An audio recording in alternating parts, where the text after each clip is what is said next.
and understanding. Tuesdays, 6 p.m. to 8 p.m. here on NewEra TT Radio, NETT Radio. Welcome to Drive Time Exchange. As rubber hits the road, hard talk meets great music. Monday to Thursday, 4 to 6 p.m. on NETT Radio, taking you above and beyond.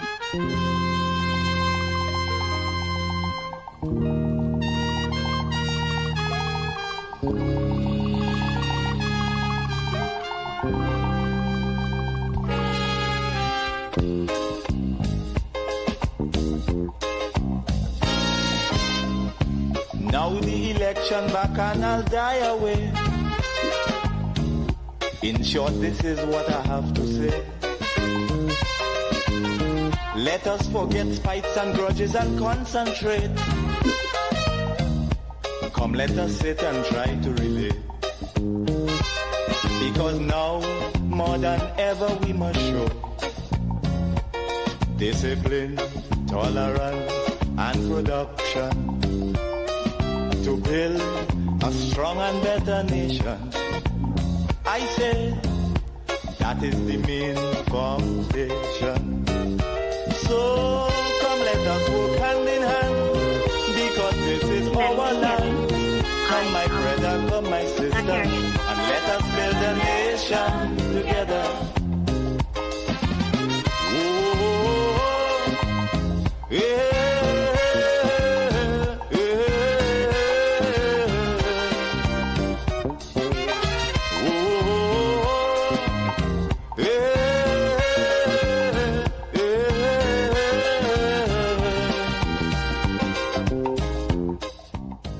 All right, everybody, good afternoon to you wherever you may be tuning on. We're happy to be here with you on NewEra TT Radio, NETT Radio, the heartbeat of the Caribbean. And of course, this is where we take you above and beyond. We welcome you inside of the Drive Time Exchange for a Tuesday afternoon. Of course, we are led by none other than journalist extraordinaire himself. Right, Tony Fraser. So, Tony, good afternoon to you. Good afternoon to you, Charlo. Well, you're sounding a little better. All right. Yeah. Yesterday, I wasn't too hot.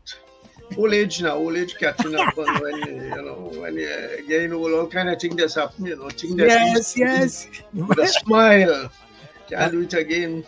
That's where all the money must go now, Yeah, and that's when you go to the doctor and he give you one medication. Another problem is caused there. I once interviewed a doctor, won't call his name, and he said that he was talking about a particular medication for a particular ailment. And he said that to his patient that you have a choice. Take the medication and live a little bit longer, or don't take it and collapse and dead. So you have a choice, because one will cure you but give you something else. So anyhow, as a state of medical science, and I hope we can do a little bit better in the coming years. Charlo, you might be wrong, but don't worry, man. We will both be wrong. Don't worry. All right. I like that talk. We have two much younger persons than ourselves. And we are very happy that, sometimes we have male and females. Most times, I admit, we have males. But today we have two females, and that's great. And there's a possibility that we may get another female later on in another part of the program for another subject. So we are very happy to have with us this afternoon. And I'm seeing Dr. Rebecca Gokool on the Bossland. Did I get that right? Yes, you did. Wonderful. Economist, formerly of UE. Last time we spoke with her, she was at UE finishing off her PhD. She is now Dr. Gokool Bolan. Congratulations to you. Thank you so much. Right. And from my understanding that you've left that place of academic talk and chat to the real world. Well, to the real world, indeed. each person knows how to play his or her hand. And we are happy to have Dr. Indera Sagewan. Good afternoon to you, Dr. Sagewan. Good afternoon, Tony. Good afternoon, we are not seeing your lovely face on camera. Because I'm driving. Oh, so, okay, all right. Yeah, okay. So hopefully I will get to a point where I'll get home so that I can transition. Wonderful. So, Chalo, as we indicated in the promo for the program, we are going to talk this afternoon, or get the two economists to talk this afternoon about the government's revitalization program, which was planned program, which was stated a couple of weeks ago by both the Prime Minister and the Works Minister. And there has been some reaction to it. We've done a program or two before on it, but we thought we needed to return to the subject this afternoon. And we are very pleased to have the two economists, as we indicated, with us. I neglected to say that Dr. Sagewan is also on the board of directors of the central bank. So she's in the thick of things and has all of the information that is needed to take us off. So let's go to Dr. Gokool first. And in fact, the opening question is for both economists. The background of which, of course, is that we've talked about economic expansion and diversification till we are sick, 50, 60 years. You go back to Arthur Lewis talking about it back in the 40s and 50s. Right across the Caribbean, we have not been able to significantly and for a period of time break out of the one-horse economy which exists throughout the Caribbean, whether it's tourism in certain islands. Agriculture has taken a backseat. At one point in time, we had the offshore banks in some of the smaller Caribbean islands. That has gone the way of all flesh. The large countries, it must still exist. I haven't been on the subject for some time. So it must exist somewhere, someplace in the Eastern Caribbean, Eastern and Northern Caribbean. So we have come to the point where it has been talked about in Trinidad and Tobago, specific to us, for a long period of time. But we got on to the oil do spoil ship, as the Calypsonians sang many years ago. And we have not been able, we've expanded a little bit into petrochemicals, natural gas, of course. But we still essentially, the suppliers of raw and semi-finished products exported to Europe and to North America and so on. And the need now is very apparent for the economy to expand into different segments. There is a manufacturing sector, we must admit, that has been growing over the last few years and doing well within the Caribbean, within the CARICOM area. Yes, a couple manufacturers have been able to break out into the wider market, international market and so on, but not any significant thing. But I think the most important thing of what has been stated and talked about with regard to this particular revitalization program is that it seems that the wider country is getting aware that we have to break out and move forward. So let me ask both economists, starting with Dr. Gokool Boslan, if the statement, we can get into the details of the statement, if the statement in your mind is a recognition that we cannot continue to stand in one place. Definitely. I think it's early days yet. But what is quite clear is that there has been an expression of... Sorry, before you go on, Chalo, I think the audio is a little bit low. Can she do something about it? Come a little closer to the microphone or maybe something? She could. Yeah, maybe she... All right. Is that a little bit better there? Yeah, this sounds a lot better. Yeah, we'll work with it. Awesome. Okay. Thank you so much. early days yet when it comes to the actual revitalization blueprint.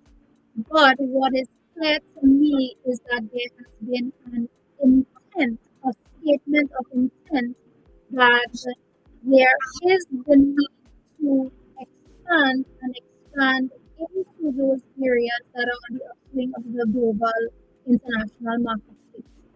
So it's in my view, and even indicated by the Prime Minister, it's basically a vision board. What do we want TNT to look like in the medium term, in the long term?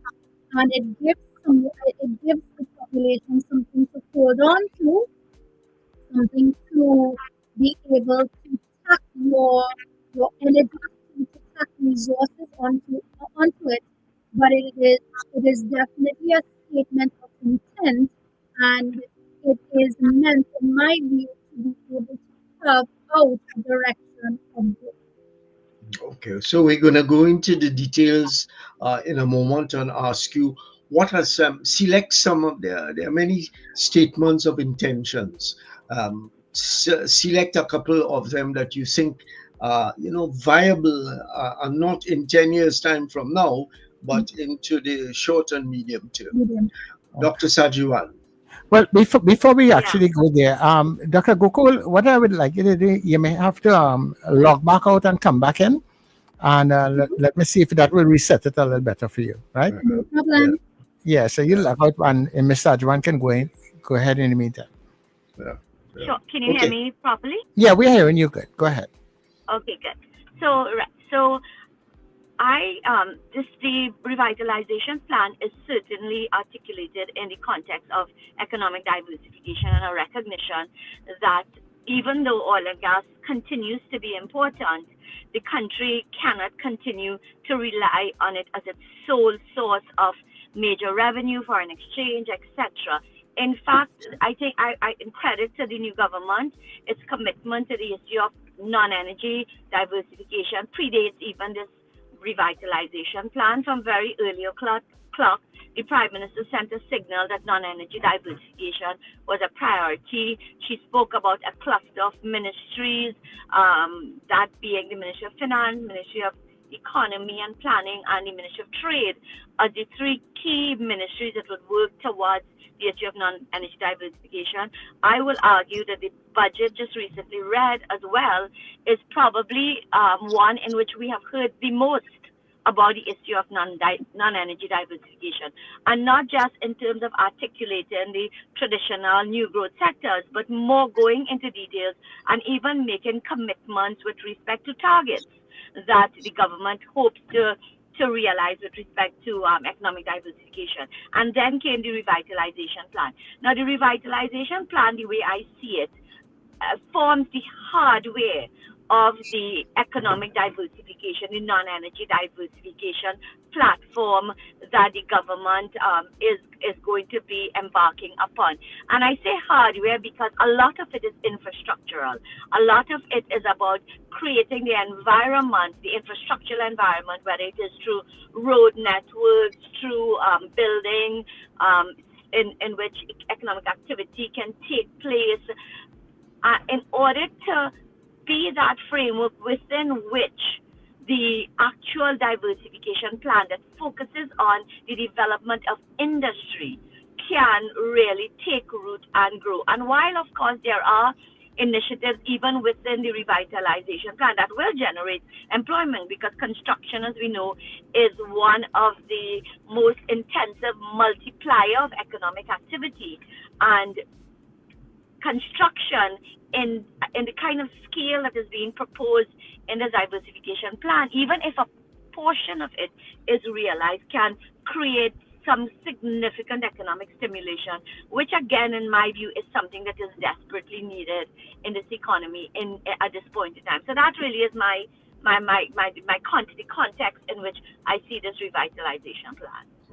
Okay, so I don't want to be cynical, but maybe it's age, and having heard all of these programs and plans for close to 50 years and from all kinds of government, you get cynical and you like to see something hard on the ground, and don't see people reversing their position.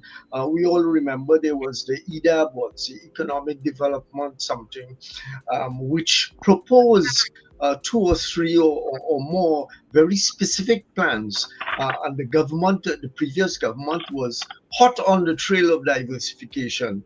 And those, not only did those programs and plans went asunder, but so frustrated was the leader of that group, Terence Farrell, that he demitted himself from it, and the government seemed to have been happy to close down the thing. So what I am saying is that I have heard this kind of planning and talk about initiatives before, but they have not come through.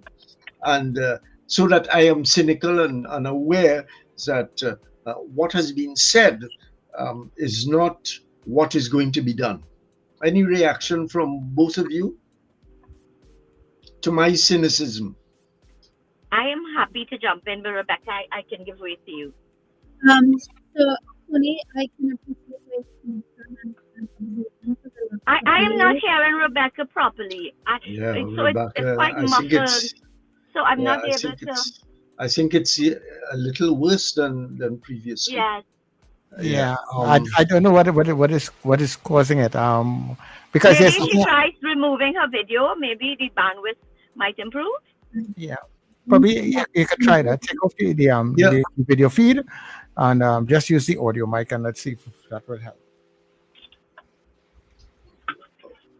Yeah. Okay, let's hear you. Okay. Are you there, Rebecca?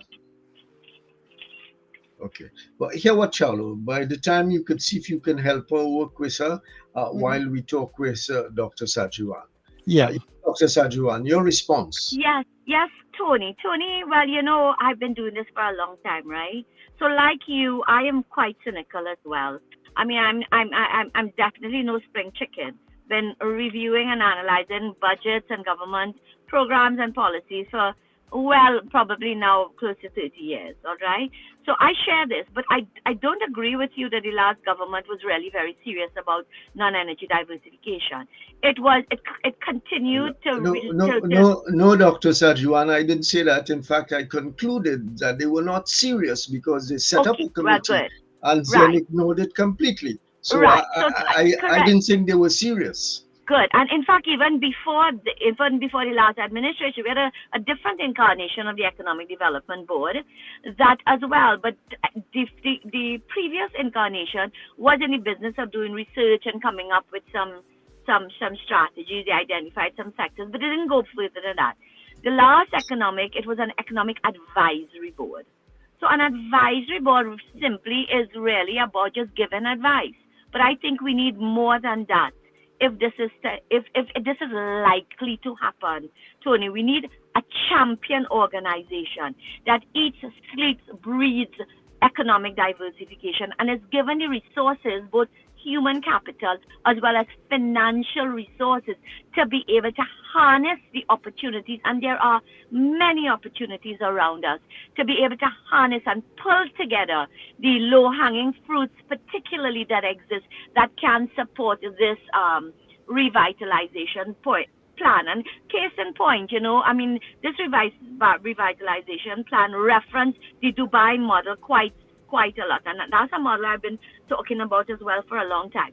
Dubai didn't simply decide that real estate was going to be an important element of its diversification plan. And in our diversification plan, we are seeing that real estate development, high-end apartments, homes along the waterfront, etc., is forming a critical element. Okay. You're still there, Dr. Sagewan? Element of the offering. Okay. You seem to be slipping in and out of. Are you still there? Okay. She seems to be slipping in and out of online contact. What about Dr. Gokool Boslan? Is she here? You're here with us now? I am here. Are you hearing me? Yeah, I think it's a little better than before. So go ahead. Awesome. So I just want to pick up where Dr. Sagewan left off. I think it is important that she said that the economic board or whatever board that is constituted to oversee this project or this flow of development in has both authority and responsibility, so that it is important for execution that they have the resources and they have the legislative backing to be able to get coordination going when it comes to different ministries, different agencies, etc. So I want to echo that I too, in my short years of being an economist, do have my reservations and making plans. But what is important is ensuring that there are those committees that have the tools Okay. to be able to give it sufficient. Charlo, I think we're going to have to make a telephone contact with Dr. Gokool because we're really not hearing very well. It's a kind of a disrespect for her to be talking like that. Not she's being disrespectful. We are being, the technology is being disrespectful to her. Yeah. So, well, I send. I don't have her number, so you have to send me that number. All right. So let's take a moment out and do some technical. Yeah. Okay.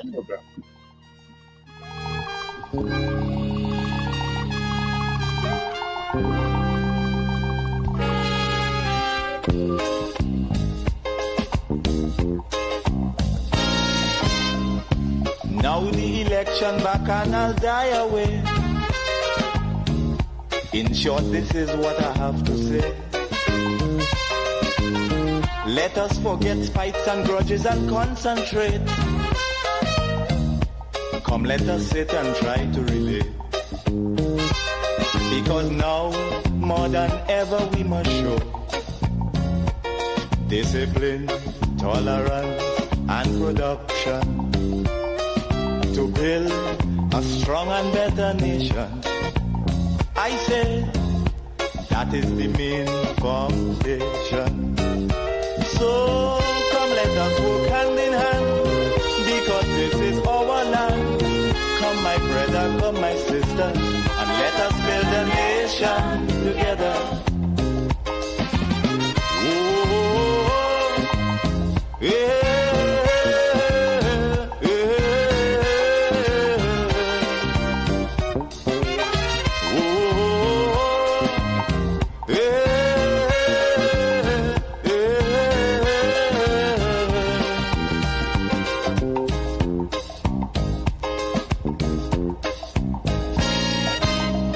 Remember, the key to success is working hard. For our country we must have regard. Forget all your differences, let we start to build. And onward to progress we surely will. Because now, more than ever, we must show discipline, tolerance, and production to build a strong and better nation. I say that is the main foundation. So come, let us work hand in hand, because this is our land. Come, my brother, come, my sister, and let us build a nation together.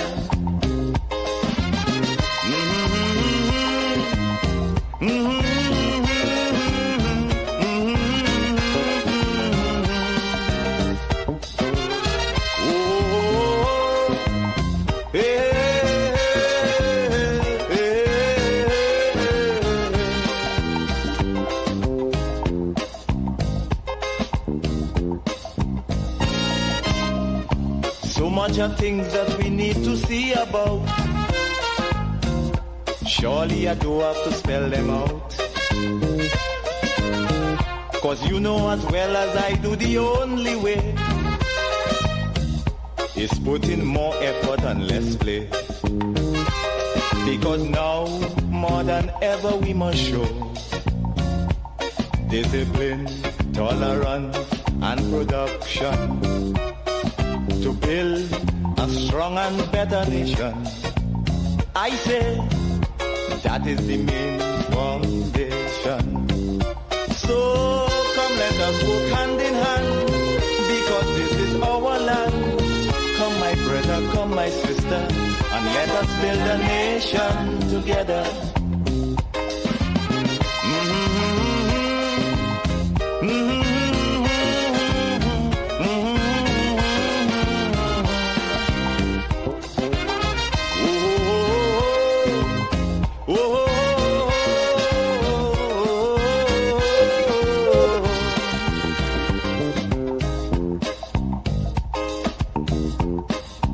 Right. This also goes for every Trinbagonian who going to live in a foreign land. Now is the time to come home and do something, instead of staying out there and freezing.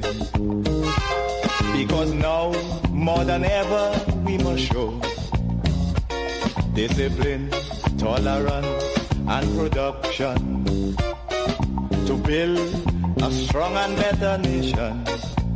I say that is the main foundation. So come let us go hand in hand, because this is our land.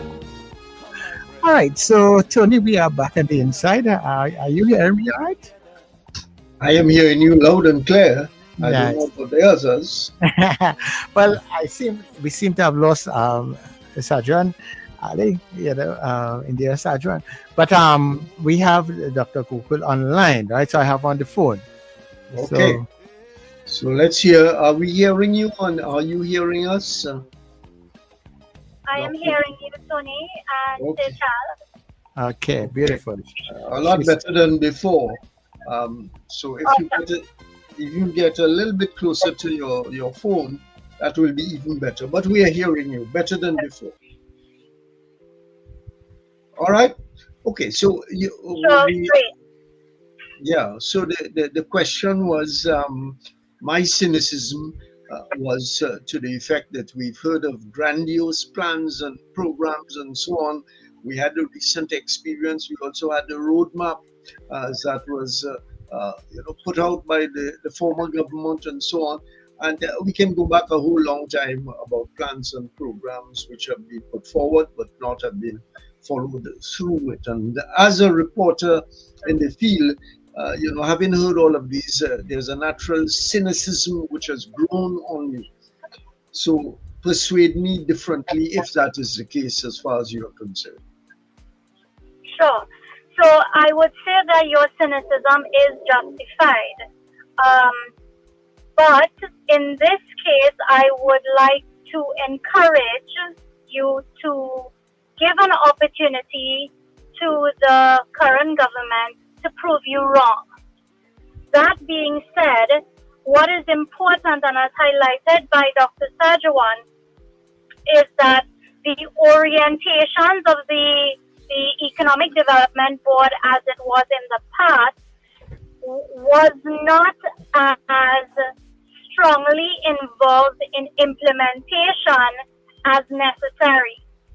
In the notes to the blueprint, I also would have highlighted two committees that the Prime Minister focused in on, which are one relating to capital allocation, and the blueprint, of course, as she also highlighted, is heavily infrastructural based, requiring capital allocations, and the second is an economic development committee with oversight responsibility in terms of being able to get the operational part of these projects underway.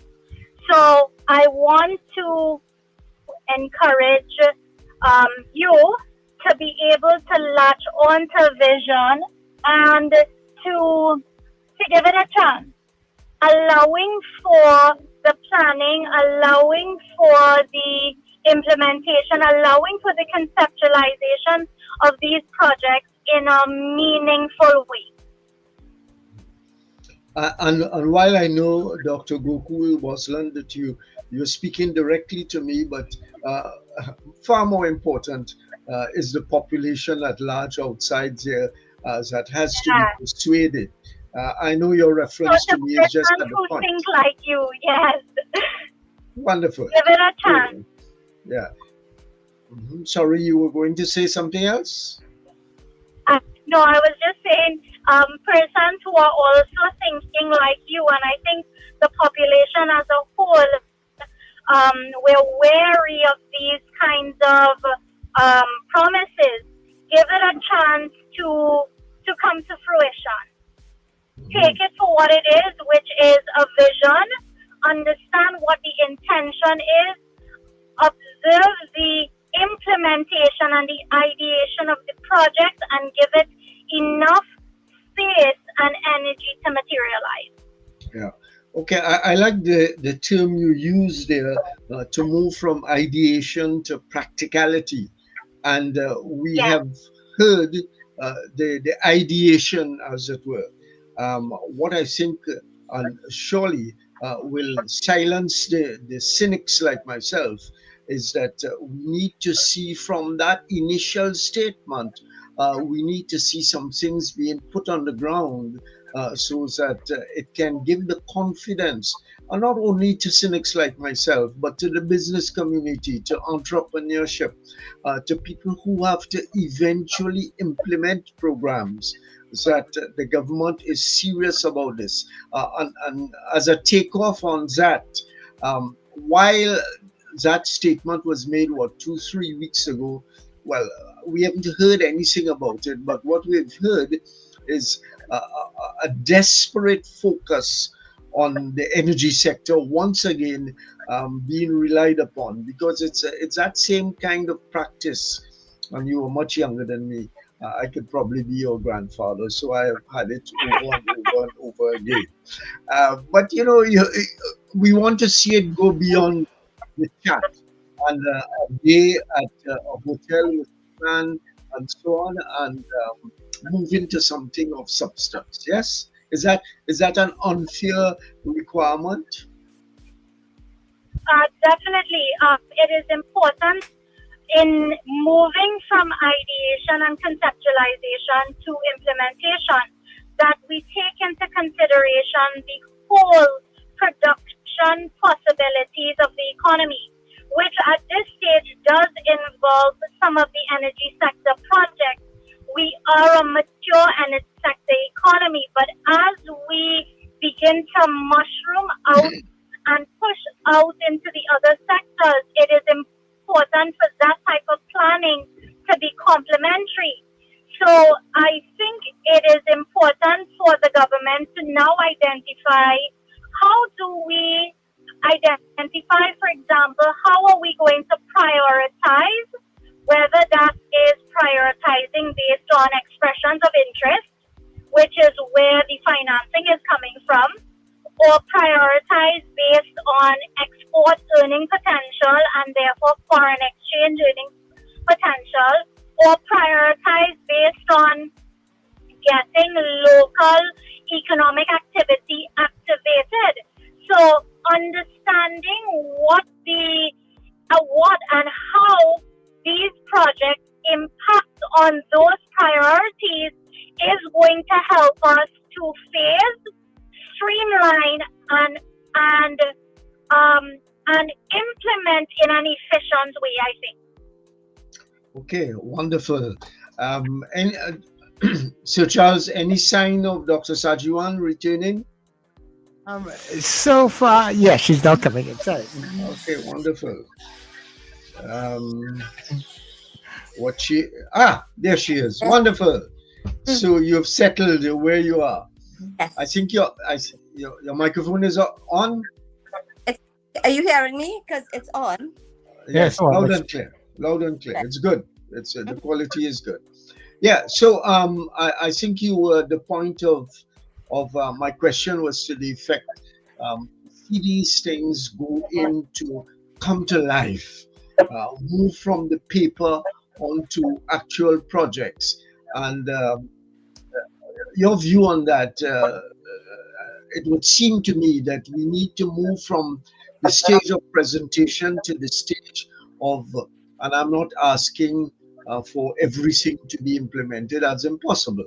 But let's see some indication of low-hanging fruits, as the economists like yourself like to talk about. Well, let us not forget there's a $4.1 billion allocation in the PSIP. So that is money, $4.1 billion. And for those of you who don't know, the public sector investment program is that element that is used for capital formation. And when we talk about capital formation in economics, we talk about building bridges and roads, the infrastructural arrangements that can support business and growth activity. So immediately there is that allocation. The Ministry of Works itself has an allocation. I think it's about $6 billion, if I'm not correct. Correct me, somebody, if I'm wrong. But it's certainly around there, which is a sizable amount of money. And I would imagine that some of that can be used. So in terms of kickstarting projects, I feel that there is some amount of seed money to start doing some things. It obviously is left for the government. I mean, we are not involved in the process of prioritizing, but it is left to the government to decide which of all that it has presented is the lowest hanging fruit. There is the entire infrastructure arrangement, the security city that is being proposed, where the intent is to centralize everything that has to do with prisons, etc., freeing up the Carrera island that could then become the housing for high-end apartments and hotels, etc. Again, prime location, which it is more ideally suited to that.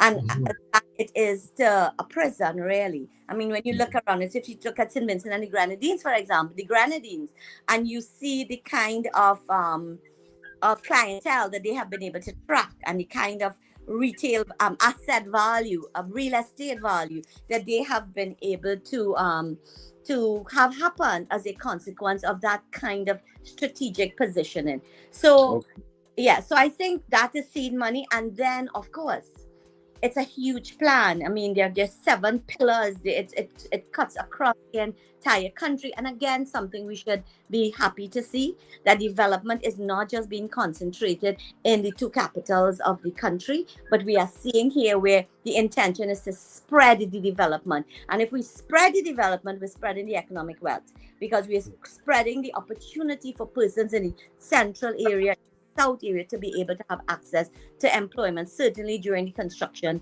phases in what is the revitalization plan, and then longer term, hopefully more sustainable opportunity. So where the government will find the money, obviously, is the $1 million question, and it is the $1 million question. But the government is very clear that it is hoping to be more of a facilitator, an enabler, and allow the private sector to take the lead, whether that private sector is local or the private sector is foreign direct investment. All right, we're going to come to that in a moment, but bear with my cynicism. I have seen and heard and covered budgets in which capital expenditure has been catered for on paper. And when government gets in trouble with its fiscal measures, its fiscal revenue, it resorts to wiping those things off the capital projects book and putting it there. And I extend that that I've heard yourself and other economists talk about the danger of government not realizing its budgeted revenue. Oil price at $70-something, gas price at $4, etc., way out of line with the reality of those prices and the projections into the future. Of course, if some big war breaks out somewhere, that might be up. But let me don't go there. So I'm not good, and I'm not only necessarily talking about in the Western Hemisphere. No, I'm talking about the larger question. So that let me go first to Dr. Bosman. You still there? We're missing her on the screen for a moment. Rebecca, are you there? Hi, Tony. I am still here. Can you repeat the question? Yeah, it's an observation, really, is that Dr. Sagewan has talked about the figure of what, $6 billion, $4 to $6 billion allocated for development projects. And my good cynical response is that I've seen that before, and when the government gets in trouble with its fiscal revenue, it eats up all of the developmental projections. So once again, you're faced with my cynicism, but that is based on, you see all the gray hair and so on. I've been around for a little while, you know. You know, before she answers, if I were to remove the hair dye, I'm probably that's okay. That's okay. Right there with you, Tony. Very much right there. But let me let Rebecca respond. Go ahead. Hi. Yes. So regarding the observation, Tony, you know, I too have that concern. But what I will say, if it is that the necessary frameworks for implementation are put in, the projects are ongoing and have started, and it is also matched with private sector funding, whether in the form of public-private partnership or otherwise, then I think that the risk of reallocation becomes less. So that what is important now is ensuring that the requisite framework for monitoring, for implementation, for project design, etc., are in place to ensure that there are sufficient, sufficient momentum in actual implementation, which reduces the risk of reallocation. Okay, fair enough. Dr. Sagewan, your comment. My response to that, and you're very correct. In fact, even sometimes, even if they don't spend it, we have seen repeatedly where the government's capacity to execute out of the PSIP program for years and years. I mean, we could go back maybe 10, 15 years, and the same pattern is the same, where they allocate money, but they're not able even to spend it sometimes because they simply don't have the capacity to expend. But that being said, I was simply trying to make the point to you that there's some seed money. There's seed money within the budget that could start the process of this revitalization plan. Because I don't see most of it coming from there, but not a long shot.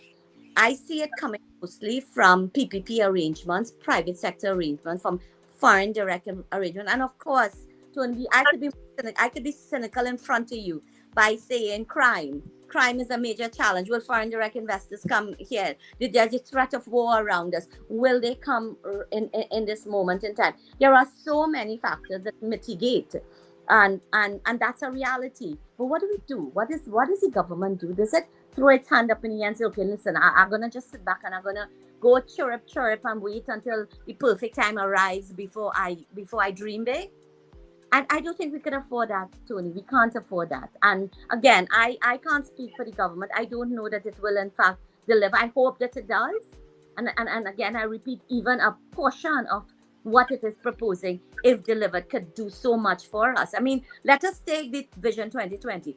You know, a lot of people criticize former Prime Minister Manning when he engaged in that waterfront project.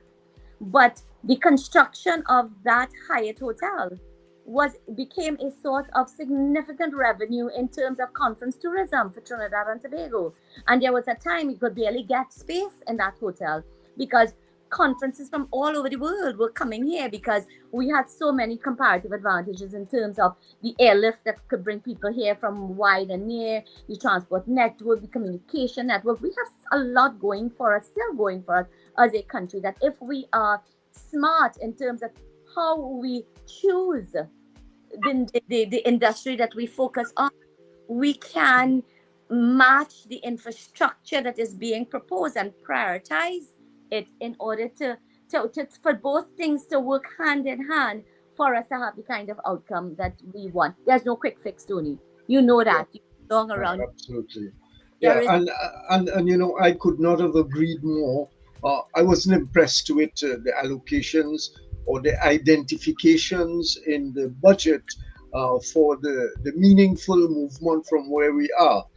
I wasn't impressed with it. It was, you know, the cliched statements about, and we haven't talked about tourism yet, but tourism, as you've just mentioned, is a big and important element of it. But I was impressed when the government came a second time and did this revitalization program, because I saw some possibilities inside there. Why it was not done in the budget, I don't know. I am not an insider to all of these matters. But I want to, sorry, go ahead. How could it have been done? I mean, the budget was already, was it 3 hours and something? And the budget did, in my view, set the background for this revitalization plan, in the sense that it identified a number of areas, and I know you're going to tell me we've heard about them before, but it did more than just identify it. For example, agriculture. Of course, the budget allocation does not give us the sense of confidence that we can move agriculture from where it is at death's door to generating $1 billion in revenue by 2026, 2027. But it does set a target, and it does speak to, you know, a smart agriculture, technology-driven agriculture. But I come back to the champion. If we don't have champions in these different areas, or a single champion, then it will be dead in the water. I make no excuse in terms of saying that. And my one worry is that we may go down the road of the revitalization plan, which is very heavy in terms of infrastructure, very heavy in terms of employment generation during construction. But if we don't match it immediately with the diversification plan, with the software as I speak, and work it, if we don't work those two things hand in hand, my fear is that we could potentially end up with some white elephants that we have maintaining, that our grandchildren and great-grandchildren will not be able to afford to maintain. So we want to make sure that don't happen. We have to, at this side, be calling for what is necessary to give it the best chance of happening. Absolutely. And I couldn't agree fully. I am cynical, but I have to live here, and my children and grandchildren, as far as I'm aware, are going to live here. You know, you can't talk for young people, but I could talk for myself. You know, now tourism. Let me start with a little bit of a observation and anecdote, really. Back in the days, the 1980s, 1990s, when I used to do a program on television called, what was it called? Issues Live. I remember having a young Dr. Oliana Poon on the program talking about tourism, and she was a bright young star and, you know, had full ideas and so on. And at that point in time, if my memory serves me well, tourism was like 3 to 4% of the GDP. Where has it gone? That's a rhetorical question. Where has it gone since then, downwards? You know, so that I am not easily persuaded by statements about tourism, agriculture. I remember during the P&M time between 2015 and 2025, every year the agricultural allocation went down. It was the lowest to start with, and then it went down increasingly over the years. And there was a lot of talk about agriculture and tourism. So let me get Dr. Boslan to talk about what she sees in the plan, the projections for tourism. Sure. So Tony, I just want to comment and pick up a little bit on your last question before I go into answering this one.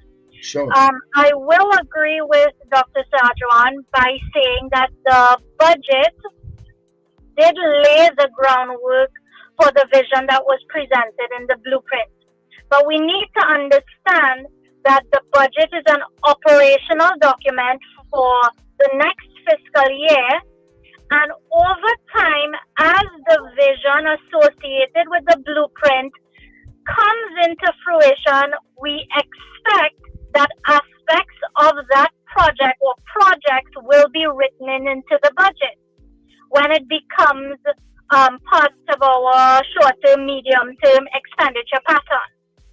So when it comes to agriculture-related and tourism-related expenditure, it is important for us to identify that these non-energy sectors do have a potential for foreign exchange earning for the economy.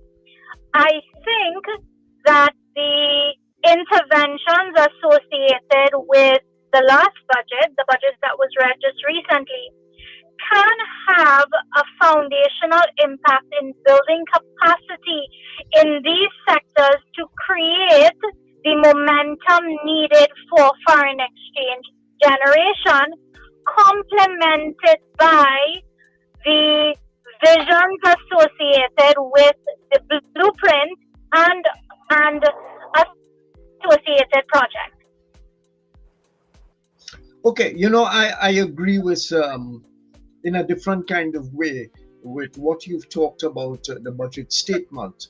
I go back to Lloyd Best back in the 80s, 90s, whenever, and his argument then was that the budget was really a bookkeeping job, and we should keep it at that and really put some resources into development programs. I remember too, Winston Buchanan, when he was the Minister of Planning and Development, whatever it was called, in the NER government, saying at the end that as minister, he really did nothing but shuffle papers around in his ministries. In other words, the Ministry of Planning and Development was named, and he was one of the senior government ministers at the point in time, and he was put into the ministry. But the ministry wasn't really serious in terms of its functioning. Everything fell back on finance. And when it fell back on finance, so what it meant is that the fiscal measures, the immediate measures, were the ones which took precedence over any developmental program that can come forward. So after that long foreplay, how do we get areas like agriculture and tourism moving in a serious measure?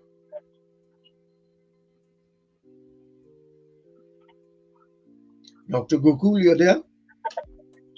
Yes. So the question ultimately is, how do we change local consumption and production patterns? So it starts from the ground up, and it involves changing the taste patterns of the average household so that choice for local products and the associated demand for local goods increases.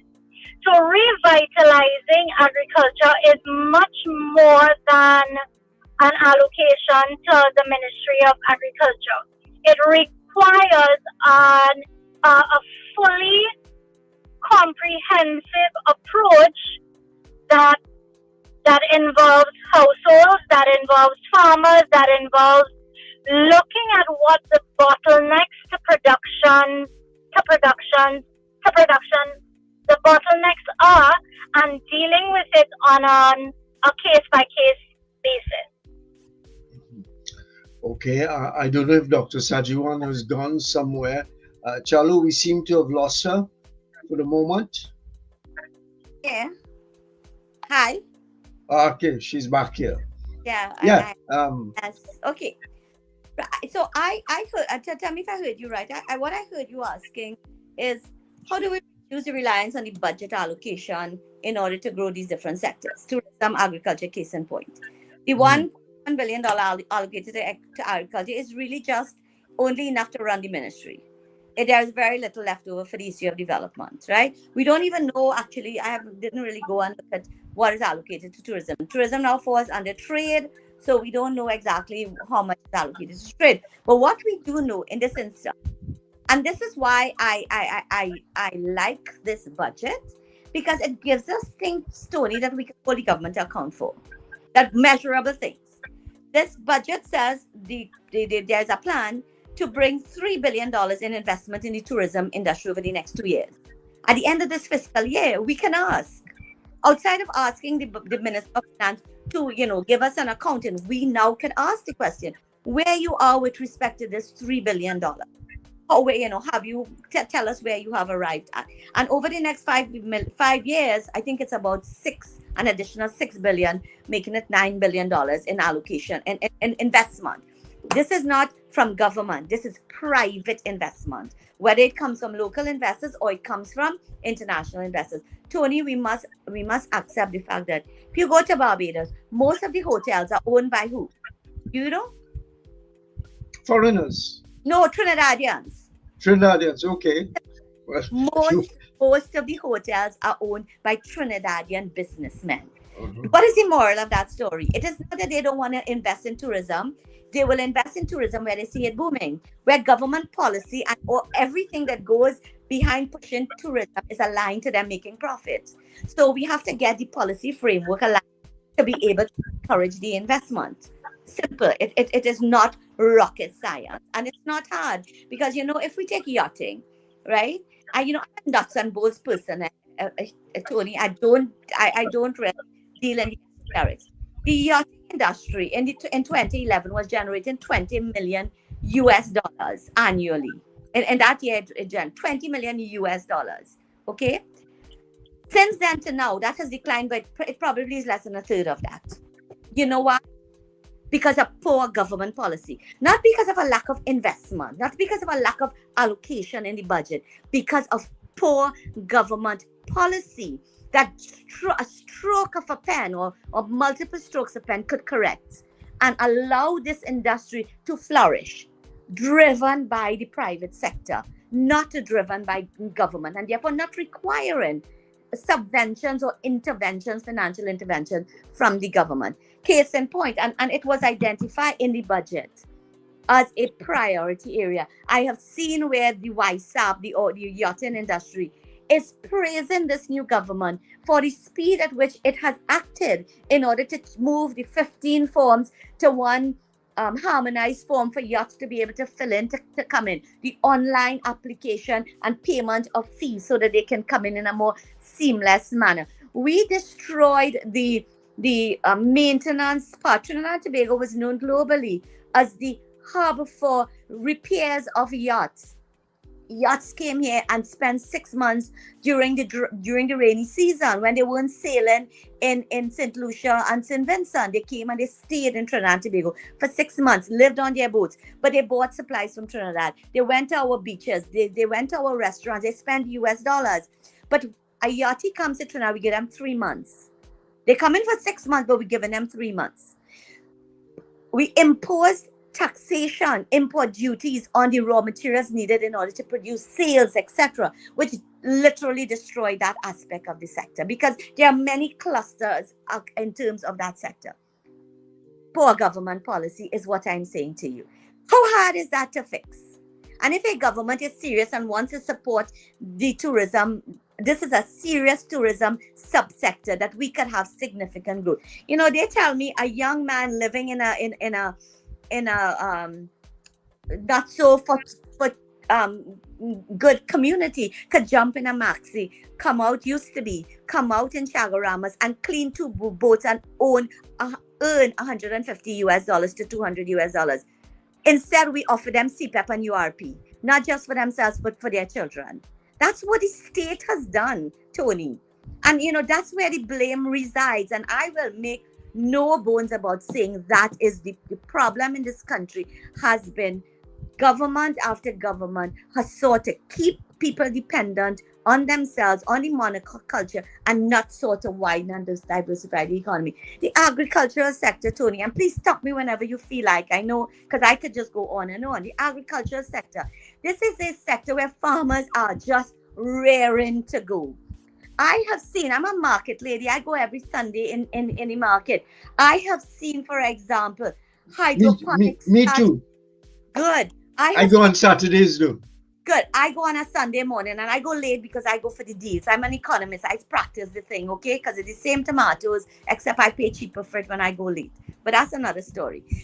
I have seen hydroponics growth of lettuce, etc. And I see these young entrepreneurs, and it's so beautiful. Can compete with any imported lettuce. They're there for 1 week, 2 weeks, 3 weeks, and then they disappear. They disappear because the supporting infrastructure that is required, the role of the state to lend the technical support for them, to allow them to be able to grow and flourish, that is the missing element. So I come back again, Tony. Champion institution that lives, breathes, and just that's all that you're doing. A team of highly skilled people, and we have so much young people who we have invested in and we have trained them. Let us put them in an institution and let us train them and develop their minds to simply eat, breathe, and constantly look at how we innovate and how we diversify this economy. Because oil and gas, even at its heyday, only generated employment for 3% of our population. So we cry about it, yes, but agriculture at death's door was generating more employment, albeit low-level employment. Our manufacturing sector, light manufacturing, I could go on and on, Tony, because there are so many opportunities. I am really hopeful that this is the time and this is the moment, because we are at an inflection point. We don't know when the energy sector will recover, and it's only continuing in this moment to go down. Those investments are long-term. How are we going to deal with the short term? These are the things that can help us in the short term. Okay, and I see your passion, and I like the passion, because we have to have some passion to do what is required. You know, it's like West Indian batsmen when they go on the field. There's, you know, if I get not, I get not. I have no passion behind it. But Chalo, this is a point where I think we should take a little break. Inform our listeners and viewers what the station is all about, and they can invest their advertising dollars for the Christmas. What I would like you to do, Tony, because Dr. Gokool has to leave in a little bit. So if there's anything you would like to wrap up with her before we go to that break. Well, let me just hear you, Dr. Gokool, on the business of tourism. I don't think you've expressed a view on it. Again, it's an industries that we've talked about for a long time, but we haven't done what is required. And just talking about the tourism industry, there was a point in time about 10 years ago where I covered the tourism conferences right across the Caribbean. And I was very familiar with the industry at that point in time.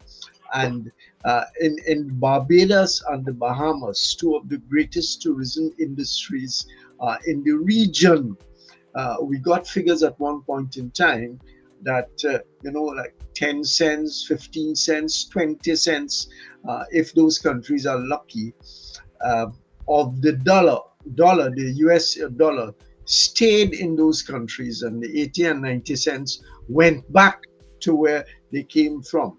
I'm now hearing about the Trinidad owned tourism in Tobago. As I said, I've been out of that for 10 years or so. So getting into tourism, like some of the other elements in the plan, deals with foreign exchange earning. Your response? Deals with foreign exchange earning. Yes. So, Tony, the issue is that there is a need to expand the base that generates foreign exchange, for sure. Identifying those opportunities in the non-energy sector is therefore critical, and ensuring that the requisite development happens in such a way that it gives us the best platform from which to generate foreign exchange. You rightly said, as compared to the Bahamas, Barbados, Aruba, Curacao, St. Martin, Trinidad and Tobago is not a major tourism earner, but there is still opportunity for us to leverage our tourism resources and our tourism as a sector. I think the plan also brings together one of the aspects of foreign exchange generation that we've been talking about for years, but has not been able to tap into, and that's the diaspora. It now gives the diaspora an opportunity to latch on to tangible projects that are foreign exchange and can be foreign exchange earning, tourism, of course, being one sector that can receive those resources. So I think there is potential. There is potential to now leverage diaspora resources, foreign resources, even local resources in terms of private sector investment, and it can be a benefit to the economy. Okay. Well, Dr. Gokool Boslan, I want to thank you for coming on the program this afternoon at short notice. Like Dr. Sagewan, but sometimes you operate in an environment when we have, as a long story. Let me go there. But I must pay you a compliment before you go. When we last spoke, was that about 2 or 3 years ago, something like that? Yes. Yeah, I must say that your maturity is marked, and you are very impressive. And what that means is that you're going to get constant calls from myself. You know, when we in the media, we hang on to somebody and we go down the road with them. So I hope you will be responsive when my calls come through. Thank you very much for coming. And as you said before the program, you have to leave at an early point in time. And we thank you for your time spent and your ideas put forward. Tony, thank you very much for having me, and to your listeners and to the rest of the panel. Dr. Sagewan, it's always a pleasure to be on the same panel with you. And to you, Tony, I'm always here. I am here to support the people of Trinidad and Tobago. I am a citizen at heart, and I want to see Trinidad and Tobago grow. And with that, I would say good evening, gentlemen and lady, and to your listeners as well. And Tony, you forgot to mention that she is a new appointee to the EMA, the board of the EMA. Okay, I wasn't aware of that. That sounds good. That sounds good. But here what? We have to go back to the studio, do some messages, and then we're going to come back and hear from Dr. Sagewan. I have a couple other questions ranging over some of the... Let me get you thinking about something that I think is fundamental. A lot of the plan is focused on attracting foreign investment. That's fine. Trinidad and Tobago and small countries like ours, I'm sure that you advocate that fully. We are dependent to some measure on foreign exchange, but that has a catch to it. Or not a catch, because a catch sounds like some kind of, buy thing. It's a natural thing. If you attract foreign investment, you've got a return in foreign investment, and so on. You may end up, as I indicated, at Barbados and Bahamas 5-10 years ago. They were getting 10 cents out of every US dollar that was spent in the country. So we have to be sure that we get something back from the foreign investors. Shallow, take it over, and we come back in a short while. Now the election bacchanal die away. In short, this is what I have to say. Let us forget fights and grudges and concentrate. Come, let us sit and try to relate. Because now, more than ever, we must show discipline, tolerance, and production. There's no Christmas like Christmas on NewEra TT Radio.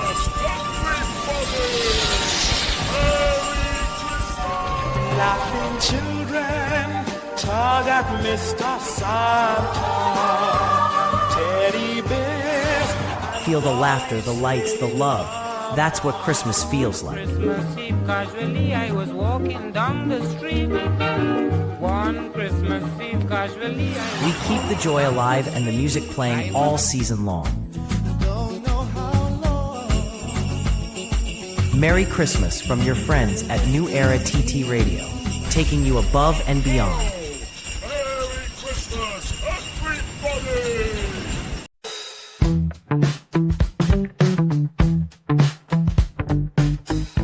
S&H Rumbox, 137 Western Main Road, St. James, for all your retail and wholesale needs for alcohol and non-alcoholic beverages. Call us at 686-0599 or visit us at 137 Western Main Road, St. James. S&H Rumbox, drinking out of the box. Charmflair Auto Services Limited, your one-stop auto repair shop, located at number 1 Industrial Lane, Charmflair, right opposite the brewery on the Eastern Main Road. Yes, we do it all. Repairs to all makes and models, from your everyday sedan to SUVs, light trucks, pickups, and panel vans. We're also the sole distributors of Devante tires, certified VTS inspection station, plus a wide range of services: oil change, front end and suspension repairs, tune-ups, tire alignment, batteries, electrical work, radiator and cooling system, AC repairs, and accessories galore. We offer pickup and drop-off service too. Call us today at 662-6545 or 662-6572. Follow us on Instagram and Facebook. Charmflair Auto Services Limited, number 1 Industrial Lane, Charmflair. We do it all.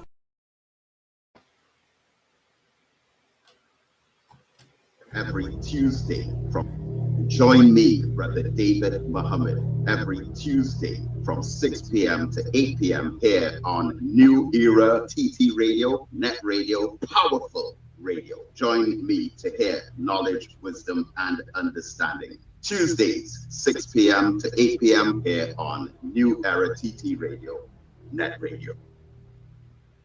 Ho, ho, ho! This Christmas, small businesses, this one's just for you. Get your brand, your product, your business in front of thousands every single day on NewEra TT Radio, Net Radio, and Gael Caribbean TV. And here's the gift you've been waiting for. Radio and television advertising has never been more affordable anywhere else. We are talking unbelievable real rates. Prices no one else can offer you for primetime slots that put your business right where your customers are watching and listening. So call us today at 299-5156 and turn your Christmas into real results and real profits with affordable advertising, so you too can say Merry Christmas.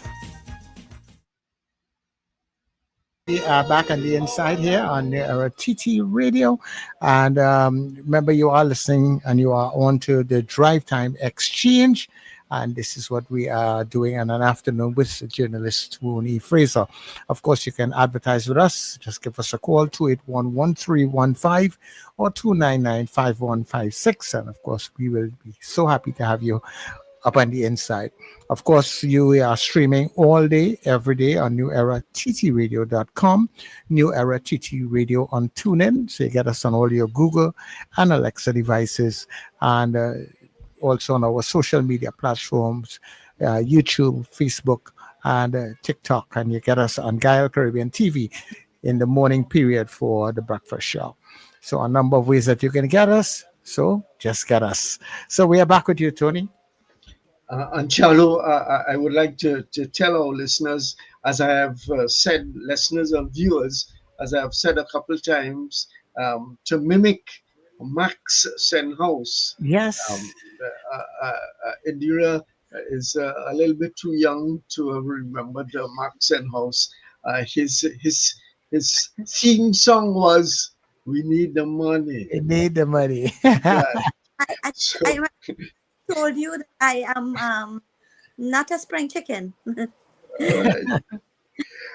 Okay, we are. No, sorry, Chalo. Before I go on, I thought you would play a bar or two of Merchant's merchants, the scene that you've started the program with. Give us a little verse and chorus, because I want to say something about it. Come, let us sit and try to relate. Because now, more than ever, we must show discipline, tolerance, and production to build a strong and better nation. I say that is the main foundation. So come, let us work hand in hand, because this is our land. Come, my brother, come, my sister, and let us build a nation together. Is that in the space that you are looking for, Tony? That's a space. And I relate it to something that I experienced back in the very early 80s. I was away out of the country at Mona at that point in time. And when I came back, I heard this calypso for the first time. There was some kind of local festival in the savannah, and all the trees were around and so on. And I stood up. I hadn't heard it because I was out, and I stood up and listened to it. And I think that applies to today. The election thing done. For politicians, it never done. But for the rest of us who have to live in this place, I think we need to say to politicians on all sides that the election thing done, come back in 4.5 years from now and float us with all your chat and so on. But now is serious business to be done. Dr. Sagewan, and just to tell our viewers and our listeners, we've been talking with Dr. Indera Sagewan, and we also had Dr. Gokool Boslan before her, and she had to go off to something, which she informed me of before. And we're talking about the revitalization program. I just want to go back to one thing on the tourism matter that we talked about, and it is something that we've had Dr. Vanus James on this program on a couple of occasions in recent time, including after the budget statement, and he continues to indicate talk about services-based tourism and the need for it, from education to health to a whole range of things. Is that, in your mind, something that is viable in the tourism industry in the region? In Trinidad and Tobago, sorry. Well, I don't think it's viable at this point in time, but it's certainly a necessity. So I completely agree with him. We in Trinidad, we don't have a culture. We don't have that kind of service culture. And if we are to become serious about tourism, we need that kind of culture. I mean, we used to have the tourism school in Chaguaramas, which was shut down. Sometime over the last 10 years, they closed it down. So if you're closing it, you can't be talking tourism every time your budget come around, you close down the tourism school, which you need in order to train the human capital that you need in order to service the industry. In the case of tourism, in the case of Tobago, and I'm sure Vanus has quoted these statistics to you several times. Tobago itself, in terms of the number of Tobagonians graduating at university level, is quite low. The level of human capital that is needed for the industry, support the industry, is simply not there within the island. I use this example all the time. Tobago is only about 33 kilometers smaller than Grenada, but Grenada's population is more than twice that of Tobago, maybe about 3 times actually that of Tobago, because you need people in order to drive an industry. But you don't just need people, you need the requisite kinds of skills. And therefore, we need to do inventory on all of these things. We need to identify the gaps, and we need to have the capacity to fill it. In the case of Grenada tourism arrival pre-COVID, and it's not, I think it's probably surpassed that, is over 300,000 arrivals every year. Tobago is less than 100. And so many years after COVID, has not reached 2019 levels yet. So that tells you, some the indicators that we use, we simply are not reaching anywhere near we need to. And in Grenada, there's no shortage of foreign exchange. You give a taxi driver $100 US dollar bill with a tiny tear on it, he's going to reject it. He doesn't want it because the money from tourism is felt right through the economy, from the taxi driver at the airport, the porters, etc., and it filters right to the economy. And that, I think, is what Dr. James is speaking about when he talks about the service, ensuring from the security and the police, from the immigration and the police, in the airport, have to understand that they are tourism ambassadors, and they have to behave and they have to treat people, from the government, in terms of us still having to fill out a ridiculous form when we arrive, and God alone knows what happens to it. Barbados no longer have that many of the islands. Guyana no longer have these forms. People have gone way ahead of us. Guyana way behind us, and even in terms of tourism, has now gone way ahead of us in terms of putting things in place very quickly in order to address it. Yeah. You raised the issue, Tony, about that 10 cents on the dollar when you were very much some years ago involved in the industry. And it really was a case of us not having the capacity to negotiate with foreign direct investors. But we in 2025, where our human capital is quite trained and quite skilled, I don't know that we really have the capacity, but we need to understand that if we want to play in the big leagues, and this revitalization plan is about playing in the big leagues, if we want to play there, then we have to ensure that we have the capacity to sit at the table across from a foreign direct investor and negotiate a win-win situation, not a win on their side and a lose on our side. So all of these things, there's so many aspects of this thing that we need to think through carefully and make sure we have the capacity to deliver on it. You talk about foreign direct investment. That's what you left. Yeah. This is the area that I am saying, and it has to be acknowledged that we need FDI. Absolutely, it's vital for us to take off. In fact, in the boom period, we were too dependent on foreign investment. When I say too dependent, in that we didn't get nearly as much as we could have got or should have got. I remember Hamil something. He was a senior public servant in the oil industry, and he complained week after week after week about the sharing of the revenue from the likes of BP and so on. And we know that only recently the former government got somewhat $2 billion or so, which we should have got in that period. But my cynicism in this area is that you cannot take people money and do expect them to get revenue out of it. That is why they're advertising they don't like Trinidad and Tobago, so that they can come and give us some gifts. So I'm a little bit concerned about the dependence on the plan with foreign investment, and that is why I say we need to hear from the government. How do you pursue this down the line?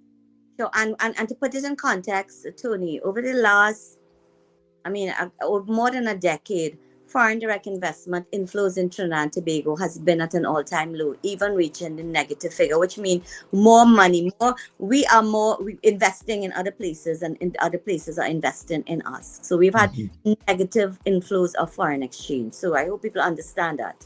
And my reference to Barbados, where many of our businesses are investing, and now they're investing in Guyana. So, and soon they will be investing in Suriname and then Grenada, if we don't get our act together and make here attractive enough for our and that's just our domestic investors. Remember, foreign direct investment came in large sums in the energy sector, because these were projects that we're talking about hundreds of $1 million required in foreign direct investment for one project. We're talking about world-scale petrochemical plants. We're talking about exploration for oil and gas, etc. Significant. And that's why money was no problem. That's why foreign direct investment was no problem. We negotiated badly, obviously. Today we're hearing about losses with respect to transfer pricing in the order of about $8 billion over the last 8 years. That's a lot of money that we lost because we didn't have the capacity, and we didn't negotiate in a way to ensure that we could get more. Even right now, Guyana has made so many of the same errors that we made. In fact, I don't know if you're aware, but Guyana actually right now, foreign exchange is becoming more and more a problem in Guyana. Absolutely. And that's indication that they're not doing it right. Sorry, Dr. Sagewan, just before you go on, these discussions are supposed to give new information and clarify matters for our listeners and viewers. You talked about transfer pricing, which is a technical term of economists. So if you can just alert our listeners and viewers as to what you mean, even though there was a great example of it recently with the government getting, what was the figure, $2 billion or something like that?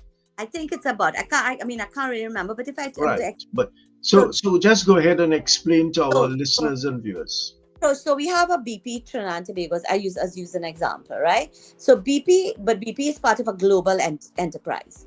BP has investments all over the world. They're not just in the business of exploring for oil and gas, but they're in value added. They have distribution. They have all kinds of subsidiary companies.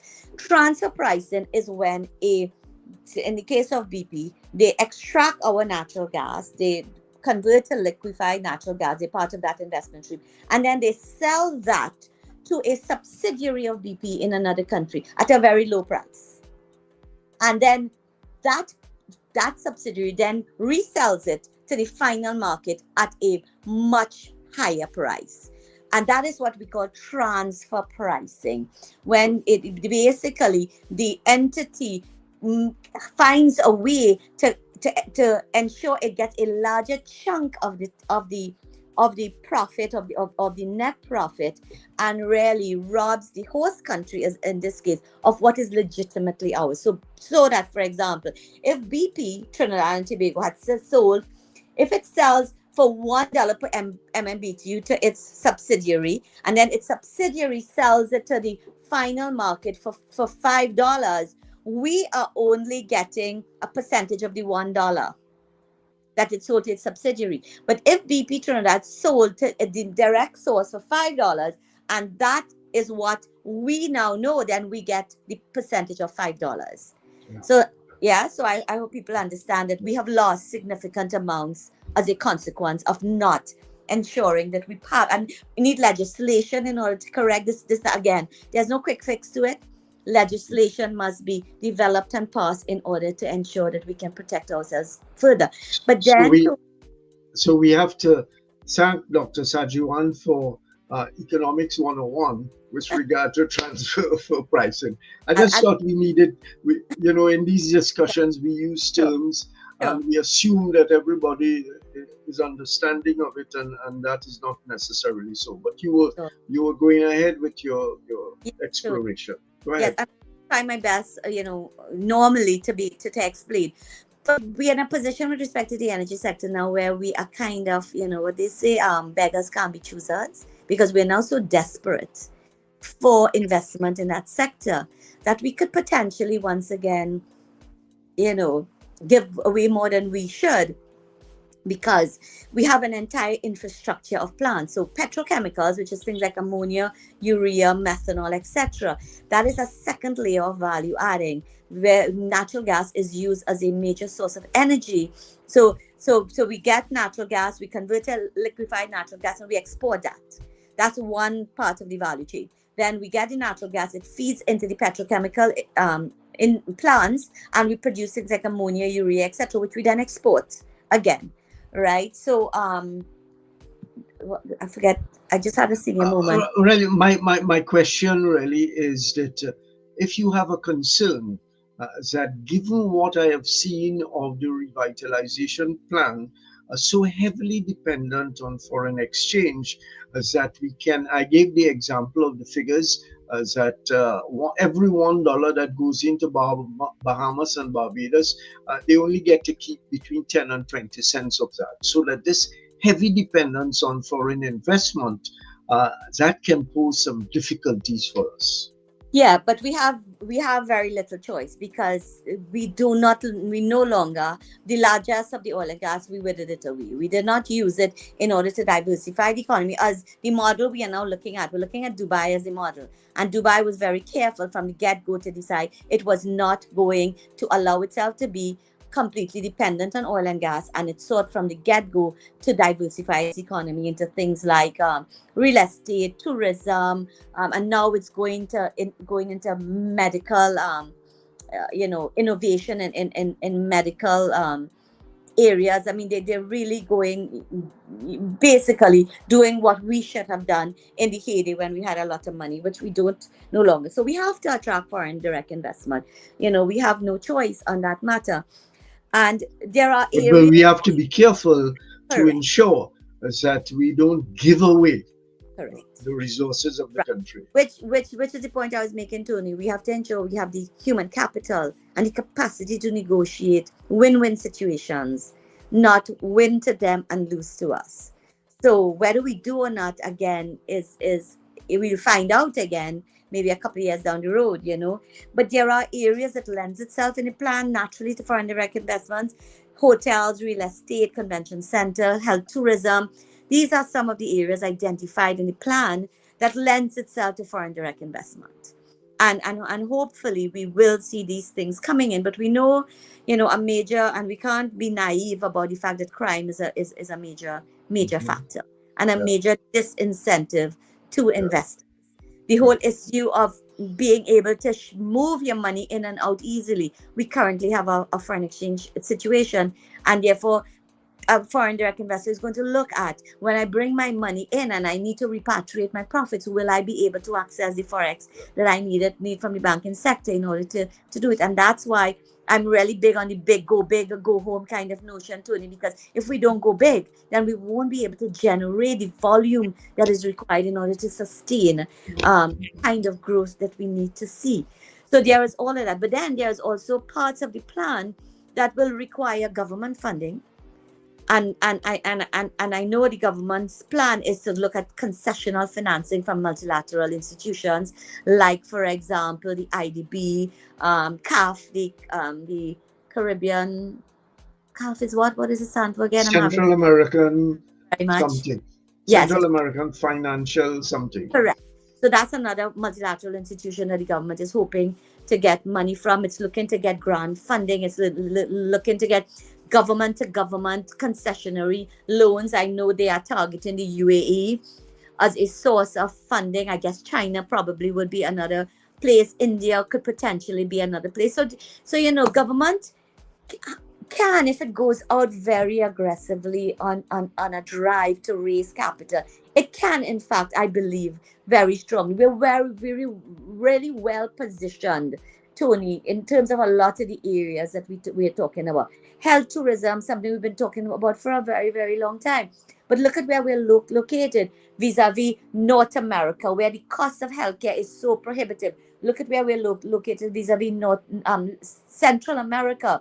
So we are ideally located. Our infrastructural development is quite significant. The level at which we are churning out doctors, we have a medical school, we have many of the variables for a health tourism cluster. And it is just that we need to put it all together. We need to find a foreign direct investor partner to come in with us. India is a natural place to look at this. Apollo, this is a company that is cutting edge in the whole area of health tourism. And if I were the government, I would identify a few of these institutions. I would go to them and say, listen, what do I need to do to bring you here? But I wouldn't only go with my own shopping list in terms of what to deliver what they want. I would also say to them what I want. Mm-hmm. I want to ensure you hire my doctors. I want to ensure that you train my doctors. I want to ensure that you provide a certain number of pro bono cases for persons who cannot afford it. In fact, Apollo in India, you pay for their service, but if you walk in and you cannot pay, they will not turn you away. They will actually offer you the service. So we want that similar kind of arrangement here. So, and this is what countries who have done this thing so successfully, what they have done. Costa Rica, it's IT cluster. This is what the president at the time did many years ago. Mm-hmm. He went to Intel and said, listen, here's an agrarian economy, Costa Rica. He went to Intel and said, listen, I want you here. I want a lead firm that is going to allow me to create a cluster of IT firms and be able to ensure that my people are trained up and they're employed, etc. They gave him a shopping list. He came back to Costa Rica. He put things in place, and the rest is history. Today, Costa Rica has a thriving IT industry with major global companies having, if not headquarters, having major parts of their businesses in Costa Rica. And then simultaneously, they went into areas such as tourism, not just any kind of tourism, community-driven tourism, cocoa and chocolate-based tourism at the artisanal level, tourism in terms of, just ecotourism and using their natural resources in order to develop product. I mean, there's so many examples that we have to look at, Tony. We don't need to reinvent the wheel. Simply need to get what they are doing. Yeah, we just want us to say a word before we wind up on culture, which is something that we have, an economic advantage over. We are producing natural indigenous materials. I saw sometime on television Japan's carnival or fiesta, whatever it was called, and the steel pan, the music and so on. I don't know that we have done, in fact, I am sure that I know we haven't done sufficiently with regard to the making use of the cultural products that we have here. We have not. So I have two comments, a few comments. My first one is that we didn't protect our steel pan. We didn't protect the IP. And that is why Japan could have a national orchestra. They could be running all kinds of programs. They could have conventions on steel pan. They could be producing steel pan and selling it to the rest of the world because we never protected our IP. So we have nothing to stand on. That ship has sailed, unfortunately. But you are so right. Our cultural products are so very rich. But Tony, I mean, I don't have I anecdotally is what I'm saying to you, because I don't have the facts, and I believe this is a piece of research that needs to be done, and maybe the university should be the one that drives it. But we really need to do the homework in order to be able to estimate what kind of revenues are being generated by our cultural artists who have on their own been able to export our cultural product. I mean, I see, for example, not just in soca, but in chutney, in Indian music, in dance, where we are exporting to places like Dubai, to Japan, to countries that you would not expect, countries where we may not even have a diaspora, but that is simply eating up our cultural expressions. And I think what is needed is again that institute that I'm talking about, that diversification champion, to take this on, to bring all of the actors who are currently involved and doing, to bring them around the table, to find out what they're doing, to find out where it is they need help in terms of being able to grow and expand their offerings to the world, because this is earning foreign exchange. They are out there earning foreign exchange. Most of them are probably not bringing it back. A lot of them, I understand, are even living abroad. So they are marketing Trinidad and Tobago, but they're not living here. They're not bringing back the forex here. They're only coming here to entertain for carnival and on special events, and they are spending their money elsewhere. Let's bring them back. Let's incentivize them to be here and create year-round products. And we haven't even yet talked about, Tony, about things like expanding carnival in the kind of meaningful way we should, in terms of looking at the old art forms that we are losing in carnival, where the state supports those elements and allow pretty much to be private sector driven, because you're making money there. That should be private sector. The state should not be involved in that. Private sector should be renting out the stadiums, should be ensuring productions are done in a way that people want to come and fill those stands because they want to see it, not just locals but foreigners, etc. And state money should be placed in preserving and creating and expanding the parts, the elements of the product that we are losing. We could add Diwali, we could add Hussein, we could add so many other things that we have the capacity to build, to bring people to Trinidad and Tobago. And we're simply not doing it. And then we haven't talked about merging of these things. Tourism doesn't sit by itself. Tourism is linked to agriculture. It is linked to to cuisine. There's cuisine tourism. There are pockets of things that are happening, Tony. To the to the taxi drivers who are taking people around and so on. Precisely. Exactly. Multiple. The taxi driver is a direct part of the tourism element, but we look at agriculture and we put it in a silo. We put tourism in a silo. We put manufacturing in a silo. We put culture in a silo. We do not understand the connectivity between them and how we need to join them all together in order to. Dr. Sagewan, one of the things that I have advocated for some time is that we get people like yourself with skills and talent and imagination into government, and these politicians who could rabble-rouse, put them in the corner to rabble-rouse and leave the technical work to people with capacity and so on. I want to thank you very much for sharing the time, and of course I believe, and that is why I invited you, is that people like yourself have a significant role to play in moving forward. You have to continue saying and writing and until they get fed up and sick and so on. When reporters and journalists like myself, they say, they put us in a corner, they put a tag on us, and they forget us. So, but they want to, but there is a requirement, as I have done for the last 30, 40 years, invite people to come and talk about the problems of the country and what we are going to do about them. So we thank you very much, and I am sure that you will hear me knocking on your door in the future. Thanks again, Dr. Sagewan.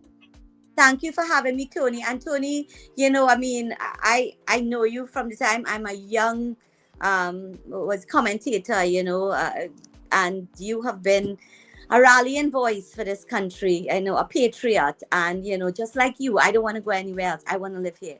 So I will keep talking, and I will keep offering, and I will keep trying to do whatever I can do too to make this place the place that we want our children to want to stay in and not go somewhere. As talkers bring talk, but as the mighty Douglas said in the 1960s, I had nowhere to go, they had to split me in too many parts, so I had to stay here, right? And right. My grandchildren have gone in another direction completely, so, sure. We're here, and that's what we can do. But again, that's another conversation, Tony. They've gone in a different direction because of our failure. Yes. That's why they have gone. So they're choosing the easy way out, easy living, quality living, and simple things rather than staying here because it's just too hard. We've made it too hard. Anyway. We thank you very much for being part of the program this afternoon. And as I said, I'm sure that we're going to call on you at some point in time in the future. Anytime. Okay, Chalo. Okay, thank you very much. I was hoping for another element of the program to come through, and that is, just let me talk about it. We have 2 or 3 more minutes left. Talk about it. I don't know if you are aware, but the Prime Minister issued a statement today. Let me see if I can pull it up quickly. With regard to this whole business of the FETs and the bans on the FETs at government institutions and so on. And some adjustments have been made. I don't remember all the details offhand, but essentially, the Prime Minister has pulled back from what I thought was a very extreme position, as that she had picked on the Brian Lara Academy, and there was talk about it wasn't too sure if it was only Brian Lara or other government institutions where FETs are held and so on, and she had banned them completely.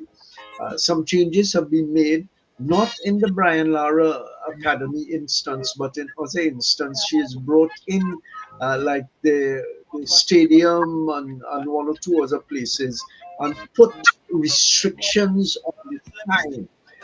One that I remember easily is that the FETs will have to go on from noon, 12 to 10 in the evening, and so on. I know I spoke with the promoters today, and they have some statement to make. They said they would send it to me, but clearly it has not They have not agreed on it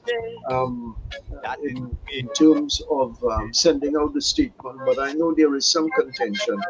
As far as I am concerned, I think it's a positive that the Prime Minister has listened to the voices that have come out, and she cannot wake up one morning and put this ban, 6 weeks or so from the carnival fetting and whatever else has to go on.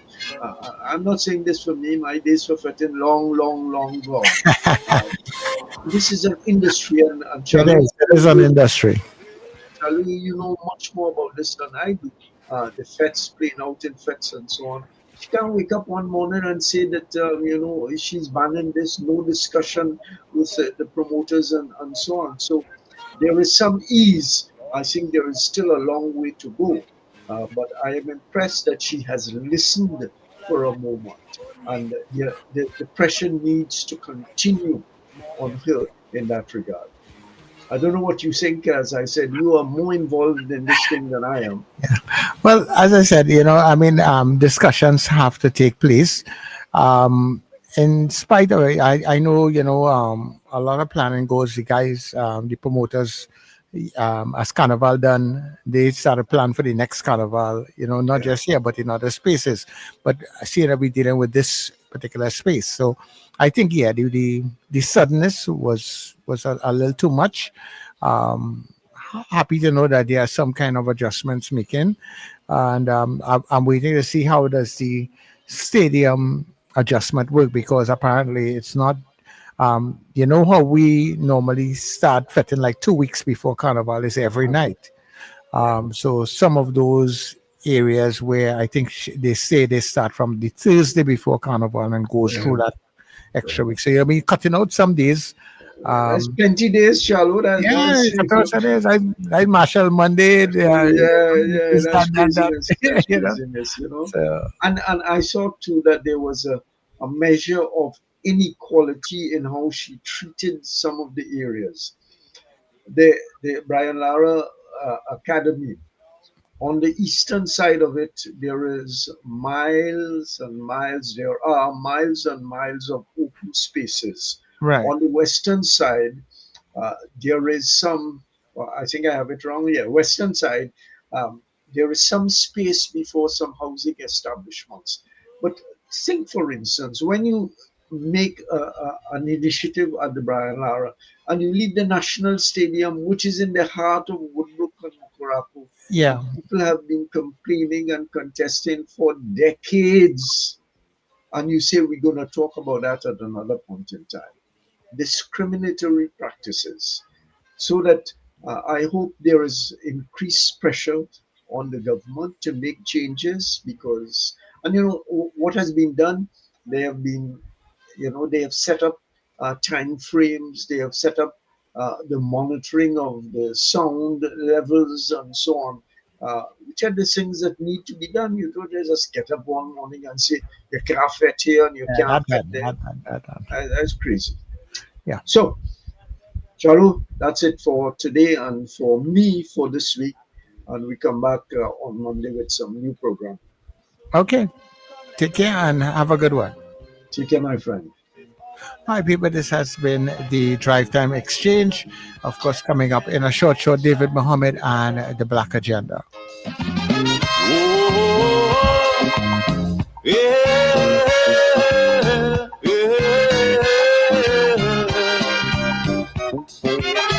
Oh,